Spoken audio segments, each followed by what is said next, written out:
नमस्कार दोस्तों, मैं हूं लोकेंद्र मिश्रा और आप सबका स्वागत है इस वीडियो में। आंसर राइटिंग सीरीज का ये वीडियो है। इसमें हम डिस्कस करने वाले हैं एक बहुत ही आसान सा प्रश्न है और ये प्रश्न इसलिए दिया जाता है कि आपको अधिक से अधिक एग्जाम्पल्स याद हो सकें। जैसे अगर हम बात करते हैं राम भक्ति काव्य धारा या कृष्ण भक्ति काव्य धारा, तो उसकी विशेषताएँ अगर हमें पता होंगी तो उसके उदाहरण सहित अगर विशेषताएं हमें पता हैं तो आगे बहुत सारे प्रश्न ऐसे मिलते हैं जिसमें उन उदाहरणों का प्रयोग हम कर सकते हैं। तो देखिए, यहाँ पर एक कॉपी आई थी मेरे पास चेक करने के लिए। ये अच्छी कॉपी है, इसमें काफ़ी सारी चीज़ें अच्छी तरह से लिखी हुई हैं। कुछ चीज़ें इस कॉपी के अलावा भी मैं आपको बताऊंगा, वो भी आप ध्यान रखिएगा। तो ये एक आंसर है, इसको मॉडल आंसर मत ट्रीट करिएगा। मैं सिर्फ इसलिए बता रहा हूँ इस आंसर से क्योंकि ये ठीक ठाक आंसर है और इसमें कुछ चीज़ें और जोड़ देने से ये आंसर और अच्छा बन सकता है। तो सबसे पहले बात करें कृष्ण भक्ति काव्य धारा अथवा राम भक्ति काव्य धारा की प्रमुख विशेषताओं का सोदाहरण समझाइए। अब यहाँ पर कोई एक ले लेना है, तो इन्होंने कृष्ण भक्ति काव्य धारा, तो हम बात करेंगे कृष्ण भक्ति काव्य धारा के बारे में। सबसे पहला पॉइंट जो आता है वो इंट्रोडक्शन का आता है। अब यहाँ हम बताएंगे कि कृष्ण भक्ति काव्य धारा क्या है। ठीक, तो सबसे पहले इन्होंने बता दिया कि भक्ति काल की सगुण भक्ति धारा में कृष्ण भक्ति काव्य का विशेष महत्व है। कृष्ण भक्ति के प्रचार में वल्लभाचार्य का शुद्धाद्वैतवाद तथा पुष्टि मार्ग का बहुत बड़ा योगदान है। तो दोस्तों, ये वाली पॉइंट लिखनी आपको जरूरी है क्योंकि शुद्धाद्वैतवाद या जो पुष्टि मार्ग है ये इसकी दार्शनिकता है। दार्शनिकता क्या है, कृष्ण भक्ति काव्य धारा का दार्शनिक पक्ष क्या है, तो वो आपको ये कीवर्ड्स बताएंगे, शुद्धाद्वैत दर्शन या पुष्टि मार्ग। ठीक है, तो ये आपको याद रखना है, कीवर्ड्स हैं और कीवर्ड को अंडरलाइन करिएगा। इस शाखा के प्रतिनिधि कवि जो हैं वो सूरदास जी हैं। तो लिखा है कि सूरदास इस शाखा के प्रतिनिधि कवि हैं तथा अन्य अष्टछाप कवियों में कुंभन दास, ये तमाम नाम इन्होंने 8 कवियों के लिख दिए हैं। आप चाहें तो इसको स्किप भी कर सकते हैं। ठीक है, आदि ने भक्ति काल को नई ऊंचाई पर पहुंचाया। कृष्ण भक्ति काव्य धारा की विशेषताएं। अब देखिए, विशेषताओं को हम 2 भाग में बांट सकते हैं। एक विशेषताएं होती हैं कथ्यगत विशेषताएं और एक होती हैं शिल्पगत विशेषताएं। तो कथ्य से संबंधित क्या विशेषता है और शिल्प से संबंधित क्या विशेषता है, इसको हम चाहें तो 2 भाग में बांट सकते हैं। तो एक हो जाएगा कथ्यगत विशेषता, कथ्य पर आधारित, और एक हो जाएगा शिल्पगत विशेषता। ठीक, शिल्प पर आधारित। ये 2 तरीके से हम विशेषताओं को बना सकते हैं। ठीक है, आगे बढ़ते हैं। अब इन्होंने बताया है सबसे पहले पुष्टि मार्ग भक्ति का प्रभाव। इनकी पहली जो पॉइंट है वो ये है। तो वल्लभाचार्य के शुद्धाद्वैतवाद को आधार बनाकर कृष्ण की प्रेम आधारित भक्ति पर बल देना कृष्ण काव्य धारा की कवियों की प्रमुख विशेषता है। यहां पर इन्होंने लिख दिया है पोषक पोष्य का संबंध है, इसके बारे में इन्होंने बता दिया। फिर कृष्ण लीला का वर्णन। अब कृष्ण लीला का वर्णन जो है वो कृष्ण भक्ति काव्य धारा की बहुत प्रमुख विशेषता है।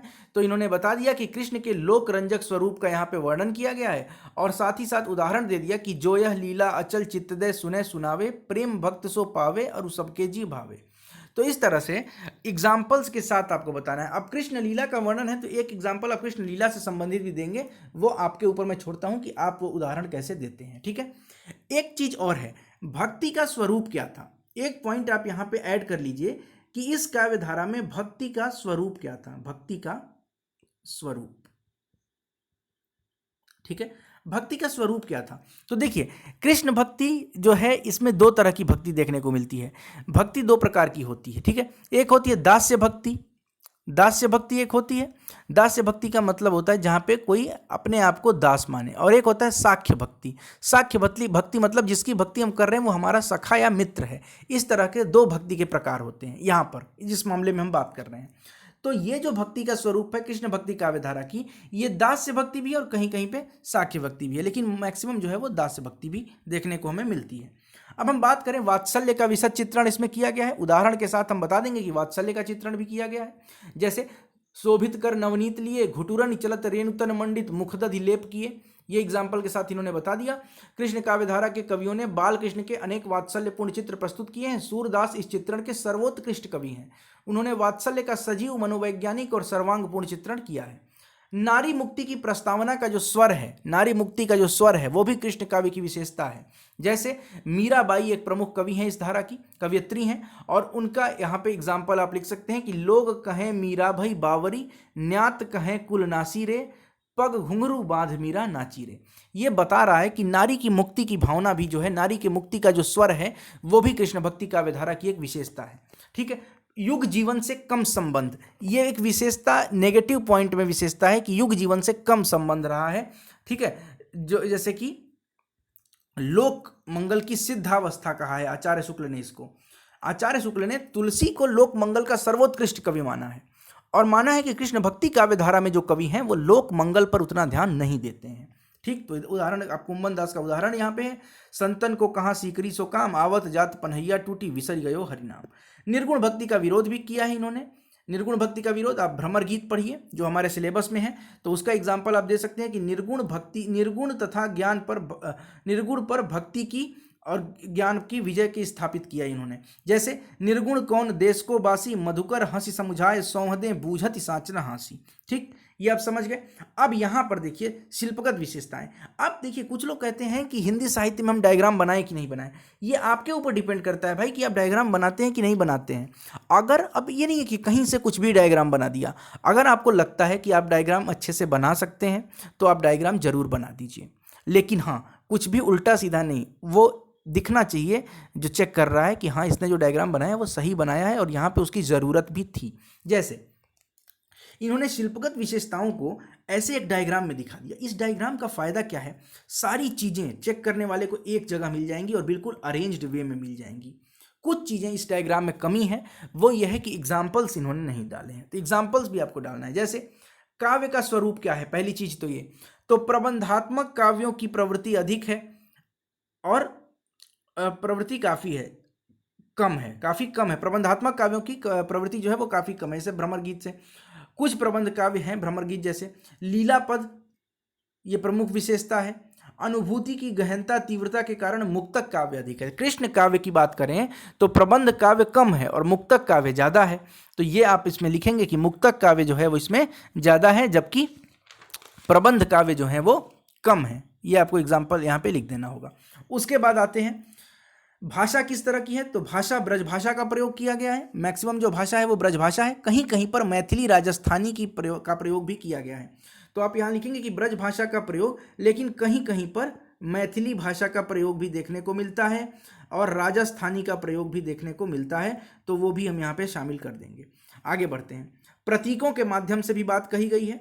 ग्रियर्सन के अनुसार, ग्रियर्सन का एक कथन है वो आप यहाँ पे लिख सकते हैं कि ग्रियर्सन के अनुसार कृष्ण को ब्रह्म और गोपियों को जीव माना गया है। जैसे प्रतीक के माध्यम से यहाँ पे बात की गई है। प्रतीक क्या है, तो कृष्ण को मान लिया गया है कि कृष्ण जो है वो ब्रह्म है, कृष्ण जो है वो क्या है, ब्रह्म है, और गोपियाँ जो है वो क्या है, वो जीव हैं, और जीव को ब्रह्म में एक न एक दिन मिलना है, इसीलिए गोपियाँ कृष्ण के साथ जो रास रचाती हैं वो प्रतीकों के माध्यम से ये बात बताने का प्रयास किया जा रहा है कि वास्तव में जीव को ब्रह्म से मिल जाना है।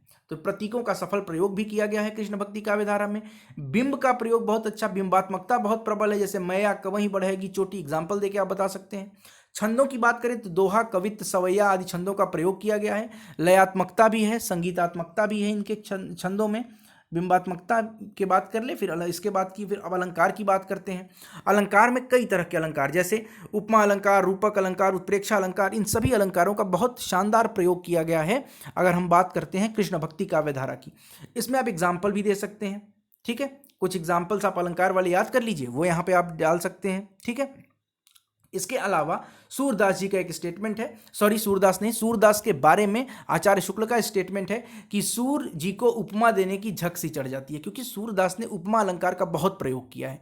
तो कोई एक उदाहरण उठाइए और वो भी यहाँ पे आप डाल दीजिए, क्योंकि उदाहरण के साथ जब हम किसी प्रश्न को लिखेंगे, पद्य में उदाहरण और गद्य वाले प्रश्नों में जब किसी अगर उपन्यास वगैरह का प्रश्न है तो वहाँ पे उस उपन्यास से कथन उठाकर डालेंगे, या किसी साहित्यकार, समालोचक, आलोचक के जो कथन हैं वो जरूर डाल देंगे, तो इससे हमारा आंसर जो होगा वो बहुत अच्छा बन जाता है। इसमें कुछ चीज़ें मैं आपको और अपनी तरफ से ऐड करा रहा हूँ, जो कि इन्होंने यहाँ पे जो इस आंसर में है वो सब कुछ सही है।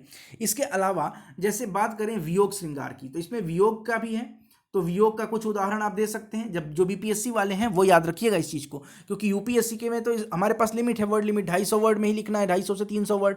लेकिन जैसे ही आप बीपीएससी की तरफ जाते हैं तो आपको 6-7 पेज लिखने होंगे, 50 नंबर का एक प्रश्न है, तो उनके लिए ये सारी चीज़ें आप चाहें तो ऐड कर सकती हैं। ठीक है, जैसे संगीतात्मकता की बात कर देंगे आप निर्गुण का खंडन किया गया गोपियों के द्वारा, उधव मन न भये 10-20, एक हुतों सो गयो श्याम संग को आराध है ईस, ये आप लिख सकते हैं एग्जाम्पल के साथ। ठीक है, वैसे ही वात्सल्य का उदाहरण वियोग में आप दीजिए।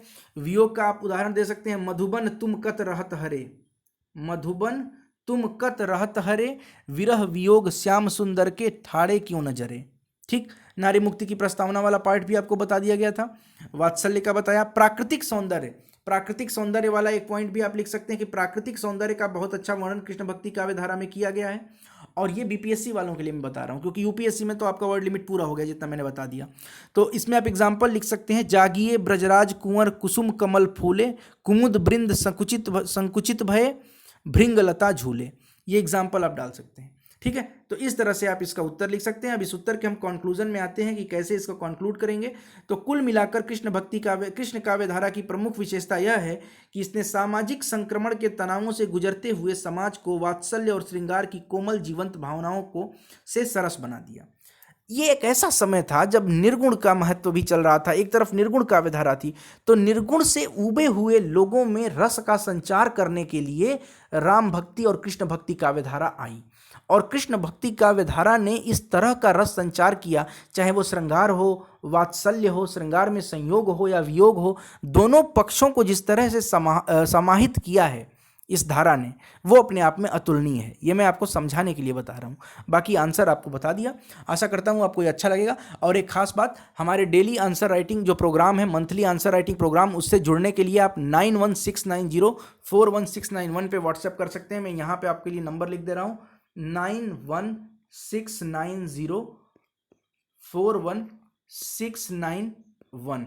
याद रखिएगा, आपको इस पर सिर्फ व्हाट्सएप करना है, फ़ोन नहीं करना है, और तब आपको सारी जानकारी दे दी जाएगी। मंथली प्रोग्राम है, यूपीएससी, बीपीएससी और यूपीपीएससी तीनों लोगों के लिए है, और काफ़ी अच्छा आपका इसका प्रैक्टिस हो जाएगा। आपको मॉडल आंसर नहीं मिलता है इसमें आपको फीडबैक दिया जाएगा, कहाँ सुधार करना है, क्या करना है, पूरा ऑडियो फीडबैक दिया जाएगा। ऑडियो के माध्यम से आपको बताया जाएगा कि कहाँ कहाँ आपकी गलतियाँ हैं, फिर आपकी गलतियों को सुधार कराया जाएगा।